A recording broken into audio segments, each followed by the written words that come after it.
to go ahead and tell you guys a story time of my labor and delivery. So, before we get started, make sure you guys like, comment, and subscribe to my channel. I had an appointment Tuesday the 28th, and I went to my appointment for my 38-week appointment. They did the NST, everything seemed normal, but then when the doctor came in, he did see that the contractions were going the opposite way than usual. I believe that they were supposed to go up, if I'm not mistaken, and they were going down. I'm not sure exactly what that means, but then he was a bit concerned, so he said he was gonna send me to the hospital. But before he sent me to the hospital, he did check me to see if I was dilating. I was still at 1 centimeter, so I wasn't dilating. But he said that once we checked to see if I was dilating, if I was bleeding, he was gonna call the ambulance and have them transport me to the hospital for an emergency. Not sure exactly why, but that was his plan. But thank God everything was okay, no bleeding. So he gave me the paperwork to take in to the labor and delivery. I went home. I called my mom because my kids were at home. I told my mom, can you pick up the kids? She said yes. So I got home, I showered really quick, I got the kids ready. Good thing I had the stroller, the my diaper bag, and my car seat ready. So I got everything, and then I went to the hospital, and my mom took the kids to her house. So then after that, so I went into the ER. They were like, no, you have to go to the maternity entrance, which is an entrance in the back of the hospital for pregnant women. So I had to walk to the parking lot, and I had to drive over there to the maternity center. I checked in. They got me into a room. It was the first room available. It was the biggest room out of that little section for the L&D. And they started doing the vitals. They started putting the monitors. They did they actually wanted to monitor me for the first 4 hours, and that's what they actually did. So they monitored me for 4 hours, and then after that they were gonna start putting the IV on me, and they were gonna go ahead and put everything, like they were gonna get blood work from me. They were gonna take a urine sample. I got dressed, and all that. Once I checked in at the hospital, I texted my boyfriend. He said, I told him to wait a little bit to see what they would tell me, because I didn't want him to leave work and then it was gonna be a false alarm and they were gonna send me home. So he got to the hospital around 4-ish, if I'm not mistaken, and I was still at the hospital. So he came home, he showered, and then he left. So then I was still there. They still kept me at the hospital. Once they started putting the IV, it was when oh, and by the way, they also did a 3 to 5 second ultrasound, just to make sure that the baby's head was down, and baby head was down. They said that they were gonna actually put I'm not sure what it is, but I'll go ahead and insert a picture right here. It's called Cervidil. I'm not exactly sure what it's called, but basically I believe it's like a pill, I guess, or something that goes inside the JJ that is gonna help me start opening and start dilating, and hopefully baby will come. So they did that at 6 p.m. That had to last me inside of me for 12 hours, so till the following day at 6 o'clock, to see if that would help me dilate. So I wasn't feeling any contractions. I wasn't having any pain. I thought that this birth was gonna be smooth. I thought it was gonna be good. So then after that, after a while, when I was feeling them a little bit more, I did ask the nurse. She was super nice, super understandable, super helpful. She was amazing. She was in the night shift. She helped me a lot. I did mention to her that I wanted to use the ball. I'm not sure what it's called, but I wanted to jump in the ball to see if baby would come down, because baby wasn't coming down. So then she did give me the ball. I was jumping on it for about 30 minutes.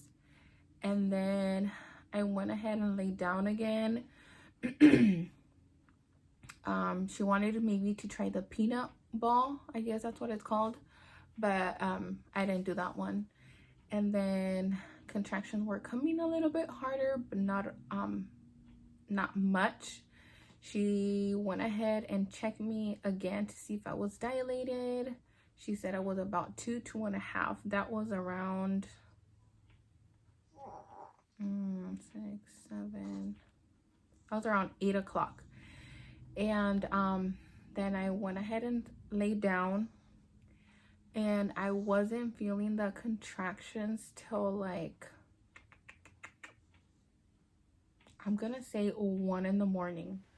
I did forget to mention that maybe when I was feeling the contractions a little bit more, I got up, I went to the restroom, and the Cervidil that they inserted inside of me came out when I was going to use the restroom. But that was a good thing, because I was already having a lot of contractions. My uterus, my cervix were thinning out.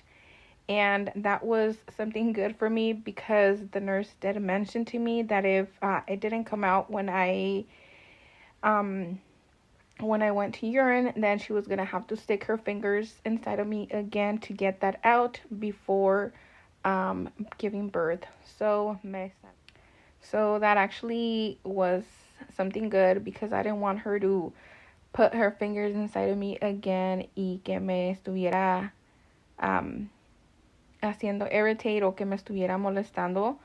But yeah, let's go ahead and continue with this vlog, story time, because I actually forgot this part, so I want to go ahead and insert this clip.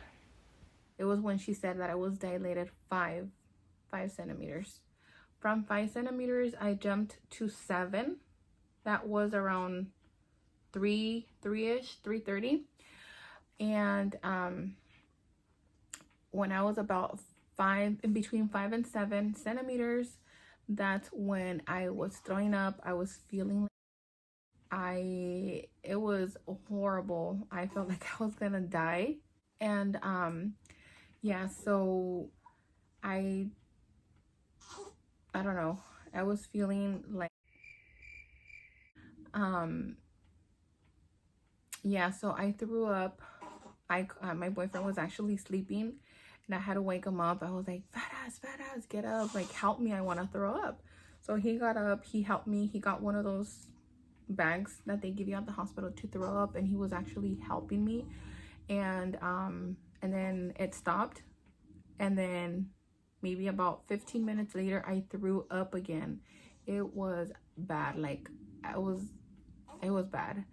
And then the nurse came in like around 4 o'clock, and then she said that my doctor, the one that was seeing me for all my pregnancies, he was on call at the hospital. So that was a good thing. He actually helped me deliver my babies, my 2 boys. And so he was there, and I still remember that I felt bad after, because I told the nurse that I didn't want her to touch me, that I didn't want to, that I was having so much pain.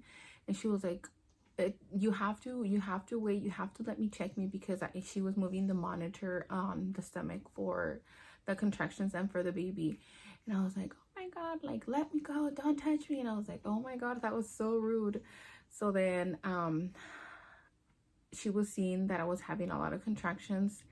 And then when it was time to push, I was like, I have to push. I was at 8 centimeters. And she was like, okay, let me go call the doctor. So she rushed outside. She went ahead and called the doctor. And as soon as I did see the table that had everything, like the syringes, the needles, the scissors, everything that they need for when us girls or women are gonna give birth to the baby. I'm not sure, it's a table that it's covered with all the instruments in there. And I was like, oh my god, this is the time is here. I've been wanting to meet my baby forever, because I didn't get to have like a ultrasound when I was already closer to my due date, just because I've had lots of ultrasounds at the beginning of my pregnancy. But yeah, so then she rushed out, and then the doctor came in with her, and then I did see a bunch of nurses coming in. And it was when the doctor did mention that I had a lot of stool, so I had to push for that. And then he was getting everything ready, like putting everything, the gown, the gloves, everything. And then 2 nurses, the nurse that helped me a lot was helping me on my right leg, and then the other nurse was helping me on the left leg, and my boyfriend was just sitting down. And I guess that, okay, so so then I was having contractions, so they said that the baby was too high. So then the doctor decided to get the vacuum. The vacuum, I believe, is a little machine that helps suction the baby out. So then when I was having a contraction, so then the doctor said, as soon as you're having a contraction, go ahead and push. So I did push and aventé la vacuum por allá, so the doctor caught it.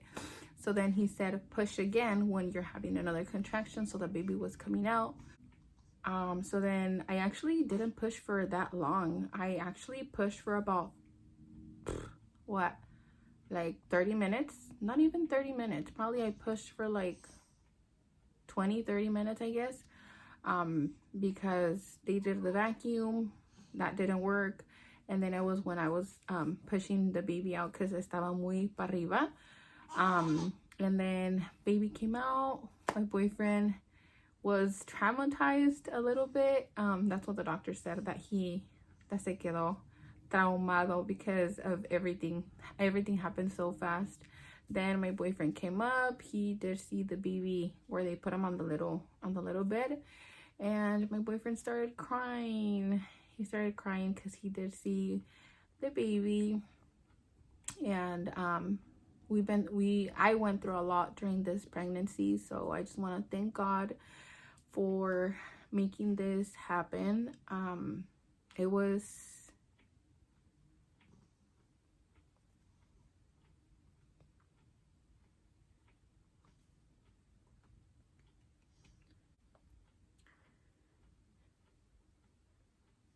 a really hard pregnancy.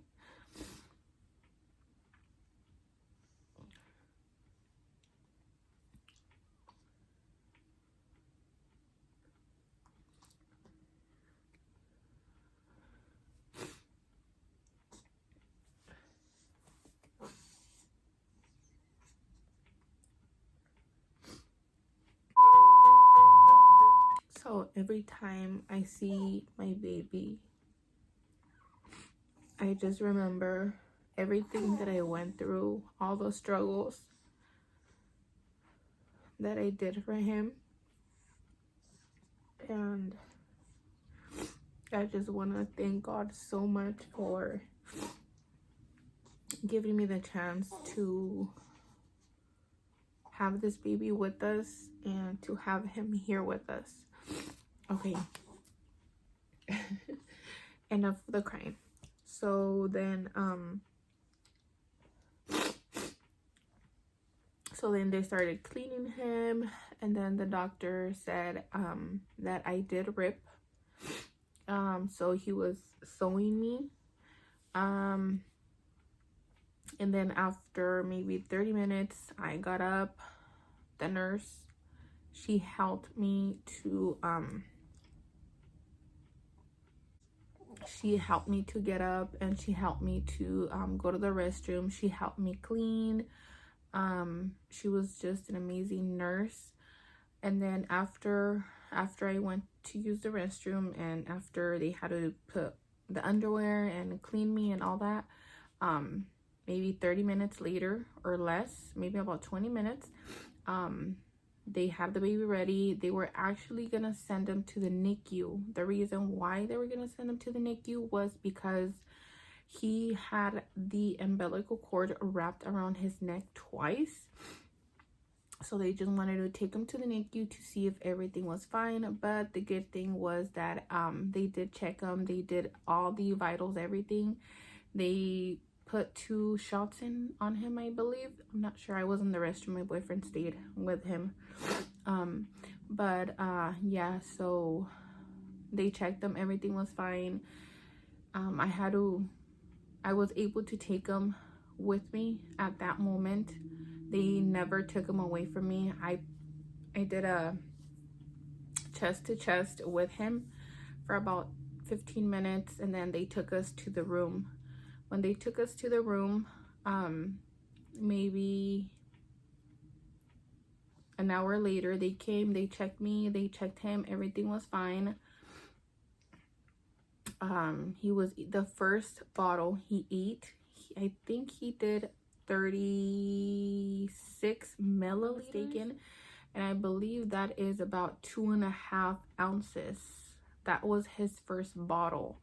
So he was hungry. He was really hungry. And then every 2-3 hours he was eating about 20-25 milliliters. So baby was doing good. The only thing, so, and then my boyfriend went home, he showered, he came back, he brought me some champurrado de nuez that my mother-in-law had made, and I believe a sandwich. And then the following day, baby did perfectly fine. He was sleeping through the night. He didn't cry, nothing. He is a really good baby till now. Right now he is 3 weeks old, and he's here next to me. So then the next day, which he was born December 29th, I went to the hospital December 28th. He was born December 29th at 6:11 a.m. He was 21 inches. He was 7 pounds and 13 ounces. So the next day, December 30th, they did a ear test. They also did a I forgot the name of what they did when they poke him on the heel, and then they get blood work out from him. They also showered him. What else did they do? They did a couple of tests on him, and everything was fine other than the ear one. They did schedule me 2 weeks from when he was born to get another test. I took him already to that test. He passed it right away. So for right now, thank God, everything's fine. Everything's good. Baby's eating good. He's a healthy baby.